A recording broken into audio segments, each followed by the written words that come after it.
ದಿನಗಳನ್ನು, ಗುರು ನೀಡಿದ ಪಾಠವನ್ನು ಬೀಳ್ಕೊಡುಗೆ ಸಮಯದಿ ಕಣ್ಣು ತುಂಬಿರುವುದು ನೋಡಿನ್ನು. ಸ್ನೇಹದ ಕಡಲಿನ ದೋಣಿ ನೆನಪಲ್ಲೇ ತುಂಬಿರನು. ಎಲ್ಲೋ ಹುಟ್ಟಿ ಎಲ್ಲೋ ಬೆಳೆದು ಇಲ್ಲಿ ಸೇರಿದೆವು. ಕಷ್ಟ ಸುಖಗಳ ಹಂಚುತ್ತಲೇ ನಾವು ಸ್ನೇಹಿತರಾಗಿದೆವು. ನಿನ್ನೆವರೆಗೂ ಮುಂದೇನೆಂಬ ಚಿಂತೆಯೇ ಇರಲಿಲ್ಲ.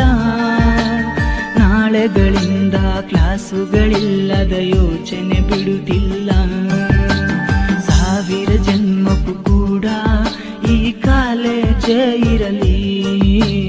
ನಾವು ಕಲಿತಿರೋ ಕಾಲೇಜಿನ ಇತಿಹಾಸ ನಗುತ್ತಿರಲಿ.